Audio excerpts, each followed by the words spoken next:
Magandang hapon po sa ating lahat. Narito ang weather update sa araw ng Huwebes, September 12, 2024.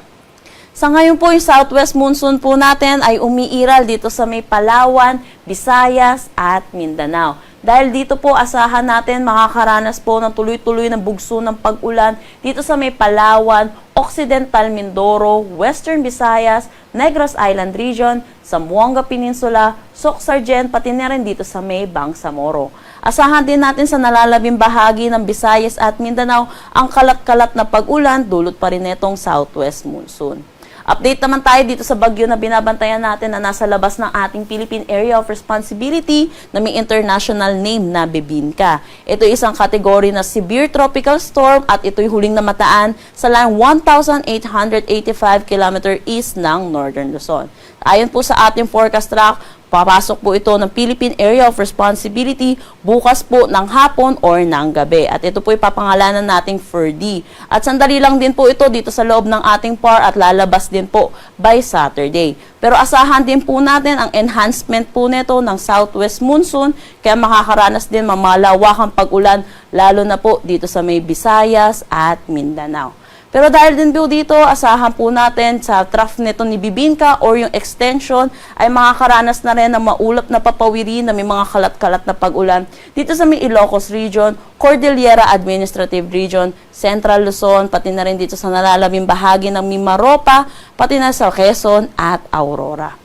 For Metro Manila at nalalabing bahagi ng Luzon, asahan po natin magiging maaliwalas pa ang ating panahon na may mataas na tsansa ng mga pag-ulan sa hapon at sa gabi dulot ng mga localized thunderstorm. Dako naman tayo sa magiging panahon natin bukas dito sa Luzon. Kumikita po natin dito sa Metro Manila, asahan na po natin makakaranas na po tayo ng maulap na papawiri na may mga kalat na pag-ulan. Dulot po ito ng southwest monsoon. And then kumikita din po natin dito sa Tugigaraw, makakaranas din po sila ng mga kalat na pag-ulan. Dulot naman po ito ng trough nito ni Bebinca. Agwat ng temperatura for Metro Manila, 25 to 31 degrees Celsius. Lawag, 24 to 32 degrees Celsius. Tugigaraw, asahan natin ang 25 to 32 degrees Celsius. Baguio, 17 to 23 degrees Celsius. Tagaytay, 24 to 31 degrees Celsius. At Legazpi, 25 to 31 degrees Celsius. Para naman dito sa Palawan, Visayas at Mindanao, kung makikita po natin, makakaranas po sila ng maulap na panahon na may mga pag-ulan throughout po dito sa buong araw po nila. Kaya asahan din po natin ang malawakang pag-ulan, lalo na po yung tuloy-tuloy na bugso na pag-ulan dito sa may Palawan at Occidental Mindoro at dito na rin sa may Western Visayas. Dulot po ito ng enhancement nitong southwest monsoon. Kaya ugaliin po natin i-check yung weather advisory na nilalabas po ng Pag-asa para sa update ng mga maapektuhan ng mga malawakang pag-ulan. Agwat ng temperatura for Calayan Islands, 25 to 30 degrees Celsius. Dito sa Iloilo, asahan natin ang 25 to 31 degrees Celsius. Gayon din dito sa Tacloban at Cebu. Asahan natin sa Cagayan de Oro, 26 to 31 degrees Celsius. Zamboanga, 26 to 31 at Davao, 25 to 32 degrees Celsius. Wala pa naman tayong nakataas na anumang gale warning sa anumang seaboards ng ating bansa. Dako tayo sa magiging panahon natin sa susunod na 3 araw or itong dadating po nating weekend.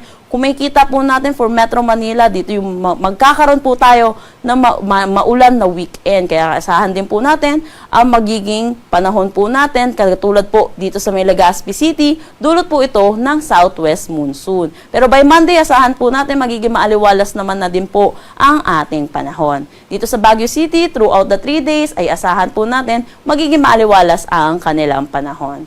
For Metro Manila, agwat ng temperatura 25 to 32 degrees Celsius. Baguio City, 17 to 23 degrees Celsius. For Legazpi City, asahan natin ang 25 to 31 degrees Celsius.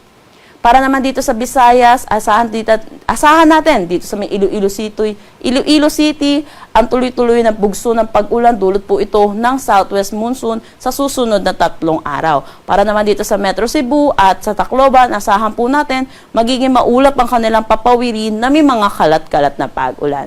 Pero kung makikita din po natin dito sa Metro Cebu, by Monday, improving na ang kanilang weather.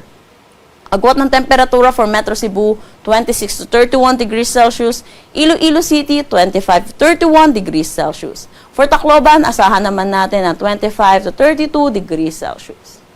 Habang papalayo po itong si bibingka or yung magiging Ferdy po natin ay humihina din po or nawawala na po ng epekto itong southwest monsoon po natin dito sa may Mindanao. Kaya kung makikita na po natin, sa western section na lang po ng Mindanao makakaranas ng maulap na papawiri na may mga kalat-kalat na pag-ulan, particularly dito sa Cagayan de Oro at Zamboanga City. Kaya kung makikita natin, Sunday at Monday, magiging maaliwalas na po ang panahon. Pero asahan din po natin ang mga localized thunderstorm, lalo na sa hapon at sa gabi.